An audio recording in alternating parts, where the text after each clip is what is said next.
500. Champion Jeremy Davies struck by bad luck yet again as he's sidelined by bearing problems. Toyota continues its domination in the commercial vehicle category. Of the top 10 motorcycles, 5 are 200s. Hopkinson and Spencer finished superbly in their Class 7 VW.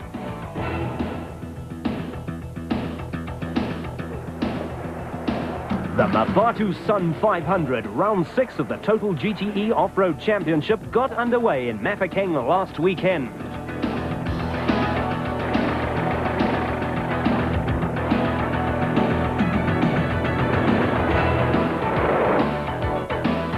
Among the two-wheelers, John Hodgson was leading the 200cc category and couldn't afford to slacken his pace. The smaller bikes haven't got an advantage on a race like this because it's just flat out mainly, and to try and pass them and catch them is difficult. Fifth in the category was Yuri Human, a man who rides a Kawasaki sponsored by Pro Honda and who just happens to work for KTM. Brand loyalty aside, there's no doubting the talent of this young rider. Among the four-wheelers, production vehicle leaders James Powell and Eddie Hallaby had a good lead in their VW Kanga, but certainly had no intention of snoozing in this event.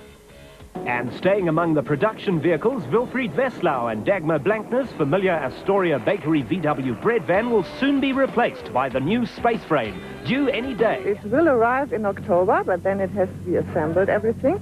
And I think we will not race it this season. We will race the Beetle this season.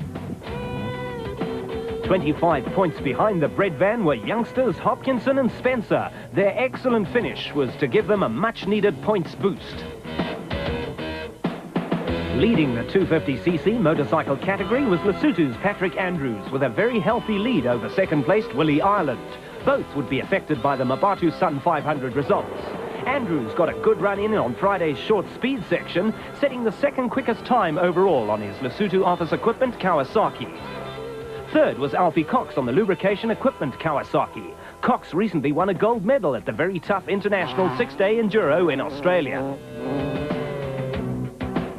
The physical and mental side of it was like 7.5 hours riding each day, which is, you know, it's a lot of riding, and to stretch it over 6 days, and we not having the manpower that we could have taken with us over there, you're basically all on your own. So getting the gold medal that I got, I was very happy. I finished 19th in my class. There was 197 in my class, and only 30 in my class got gold medals.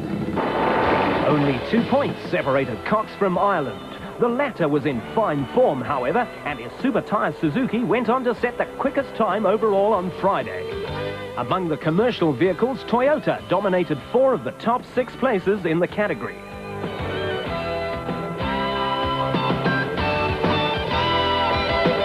Alfred van Vuren and Piet Pelzer always do well in their Sassel Toyota Hilux, while Cassie Kutser and Richard Leek also wanted a good result. Ons ry hierdie voertuig, omrede die ander een het ons 'n probleem mee gehad. Ons kon nie betyds die onderdele van Amerika af gekry het nie. Maar ek mis hom inteendeel. Maar op die einde van die dag, ons Hilux hierheen is baie betroubaar wat hom self uit en uit bewys het. Class 4 stalwarts Theo Kutser and Ian Wedderburn are usually consistent finishers in their Chevy, and although they shaped well on Friday, retired on Saturday with mechanical problems. Die nuwe reëls moet jy 4 keer in jou klas wedrenne voltooi. So ek dink op hierdie stadium met ons wat 3 eerste plekke het, het ons 'n goeie kans om in die volgende 3 nog een by te sit en dan klas 4 overall te wen. The 500cc motorcycle category was expected to provide some exciting action, with the top 6 contenders all within 30 points of each other. Class leader Errol Dalton was 5th fastest on Friday, riding well on his Lesotho office equipment Kawasaki. Behind him, Cocky Bainham flew the flag for the Pro Honda team. Despite our boys doing well on home turf, riders who've ridden overseas recently say we've a lot to learn. We've got a long way to go to get on those guys' level, and all the experience you can get you need. You know, they've been at it for 67 years, passing the knowledge through from rider to rider. And it's our second year we've been involved, and I think we're way behind, but we're getting there, you know. For Jeremy Davies, retiring on Friday signalled the end of any chances he may have had of winning this year's championship. His luck in Australia last month wasn't much better. It's about 6,500 kilometres. It's raced from Sydney to Darwin, right across Australia through the outback. It's run over 9 days. I rode for Yamaha there today. I had a factory ride, very good bike, everything was going well for the first 4 days, and then close to the end of the 4th day I ran into an electrical problem and that was me out of the race. But unfortunately how it goes in those races, a lot of luck involved. Another exciting dice was anticipated amongst the special vehicles. Despite the difference in their cars, the top 2 space frames had exactly the same number of points. Klaus Degener and Jeff Bell are one of the fastest teams around, but an overall win has eluded them so far this year. So this year it's not really to win races. Obviously it's nice to win the race. The real race that I want to win is the Route of Africa. It'd be nice to win this one. But the aim is to finish way up in the points and keep our lead in the championship. Bringing his new car home to an excellent second quickest overall was Robert Walk in his Rover V8-powered Super Pave Raceco.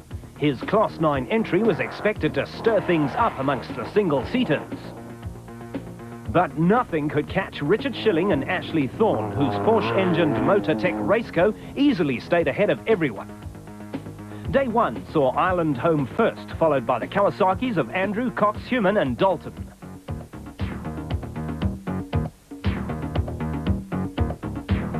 Schilling and Thorne would be the first off amongst the cars the next morning, with another 5 space frames among the top 8.